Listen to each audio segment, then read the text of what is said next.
السلام عليكم ورحمة الله وبركاته. إن الحمد لله نحمده ونصلي على رسوله الكريم. أما بعد، ربي زدني علما، ربي اشرح لي صدري ويسر لي أمري واحلل عقدة من لساني يفقه قولي. ربي يسر ولا تعسر وتمم بالخير. বিসমিল্লাহির রহমানির রহিম। আজকে আমাদের ক্লাস নাম হচ্ছে 18 নং ক্লাস। 18 নং ক্লাসে পড়া থাকছে তাজদিদের মশক।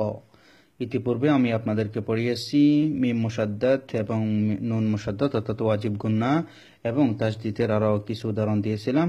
আজকে আপনাদের জন্য তাজদিদের মশক থাকবে। আশা করব আপনারা ভালোভাবে প্র্যাকটিস করবেন এবং প্র্যাকটিস করে সুন্দরভাবে ক্লাসের মধ্যে শুনিয়ে দেবেন। তবে আজকে এবং আগামীকালকে যে তাজদিদের মশক থাকবে আপনাদের জন্য, এগুলো আপনারা একটু ভালোভাবে মনোযোগ দিয়ে পড়বেন। আমি বানান করে দিচ্ছি, আপনারা একটু লক্ষ্য করুন, মনোযোগ দিয়ে পড়বেন। অবশ্যই মনোযোগ দিয়ে পড়তে হবে, না হয় কিন্তু আপনারা বুঝতে পারবেন না। صاد دال زبر صاد دال زبر دا قاب زبر قا صدق صدق كاف دال زبر كذ دال زبر ذا با زبر با كذب। যেমনটি বলা হয়েছে তাজদিদ যুক্ত অক্ষর দুইবার উচ্চারিত হয়, একবার ডান পাশের হরকতের সহিত আবার নিজের হরকতের সহিত। কাযযাবা আইন লাম জবর আল লাম জবর লা মিম জবর মা আল্লামা কব দাল জবর কদ দাল জবর দা র জবর র قدر হা কব জবর হক قف تا জবর কত حقت خافا জবর খফ ফা তা জবর ফাত خفت ফা জিম ফেস ফুজ জিম জেজি র তা জবর রত ফুজিরত সিন ইয়া জবর সাই ইয়া জেরি দাল দুই পেশ দুন সাইয়িদুন মিম ইয়া জবর মাই ইয়া জেরি তা দুই পেশতুন মাইয়িতুন। ইয়ার মধ্যে তাসদিদ হলে ইয়া একটু শক্তভাবে উচ্চারিত হবে। ফা সাদ পেশ ফুস সাদ জের সুই লাম তা জবর লাত ফুসসিলাত। যে অক্ষরের মধ্যে তাসদিদ হবে সেই অক্ষরটা একটু সময় লাগবে উচ্চারণ করার সময়, যেভাবে আপনারা তখন দেখেছেন। ফুসসিলাত আইন লাম জের ইল লাম ইয়া জিল্লি ইয়া ওয়া পেশ ইউ নুন জবর না ইল্লিয়ুনা। এখানে একটু লক্ষ্য করতে হবে আপনাদেরকে। আইন লাম জের ইল লাম ইয়া জিল্লি ইয়া ওয়াও পেশ ইউ, পেশের বাম পাশে ওয়াও সাকিন থাকলে একালিফ টানতে হয়, যেটা মদের হরফ বা মধ্যে তবে বলে, এভাবে একালিফ টানাটাকে।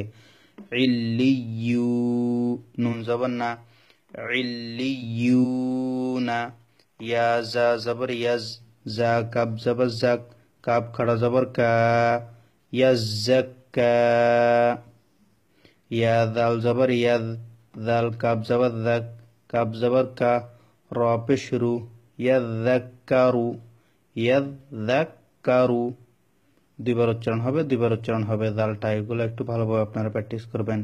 ইয়াযাক্কারু মিম দাল পেশ মুদ দাল সা জবর দাত সা জেসি র পেশ রু মুদাসসিরু। আইন লাম জের ইল লাম ইয়া জিল্লি ইয়া ইয়া জেরি নুন জবর না ইল্লিয়িনা। এখানে একটু লক্ষ্য করুন আপনারা। আইন লাম জের ইল লাম ইয়া জিল্লি তাসদিদ যুক্ত অক্ষর যেহেতু দুইবার উচ্চারণ হয় ডান পাশের হরকতের সহিত, যেমন লাম ইয়া জিল্লি আবার উচ্চারণ হবে ইয়ার সহিত। ইয়া ইয়া জেরি নুন জবর না ইল্লিয়িনা। এখানে জেরের বাম পাশে ইয়া সাকিন একালিফ টানতে হবে। ইল্লিয়িনা। আমি প্রথম থেকে আবার বলে দিচ্ছি তাসদিদের মশক। صدق كذب علم قدر حقت خفت فجرت سيد ميت فصلت عليون يزكى يذكر مدثر عليين। এ থাকলো আজকে আপনাদের জন্য পড়া। আমি আশা করব আপনারা ভালোভাবে প্র্যাকটিস করবেন এবং প্র্যাকটিস করে সুন্দরভাবে ক্লাসের মধ্যে শুনিয়ে দেবেন। তবে অবশ্যই আপনারা ধৈর্যের সহিত পড়বেন এবং বুঝে বুঝে পড়বেন। যেভাবে আমি বানান করেছি আপনারা সেভাবে বানান করে পড়ার চেষ্টা করবেন। দয়া করে আল্লাহ যেন আমাদের জন্য কোরআন বোঝা সহজ করে দেয় এবং পবিত্র কোরআনের যে নিয়ম কানুনগুলো রয়েছে সেগুলো যেন আমরা ধৈর্যের সহিত গ্রহণ করতে পারি। আল্লাহ যেন আমাদেরকে সেই তৌফিক দান করেন। আসসালামু আলাইকুম ওয়া রাহমাতুল্লাহ।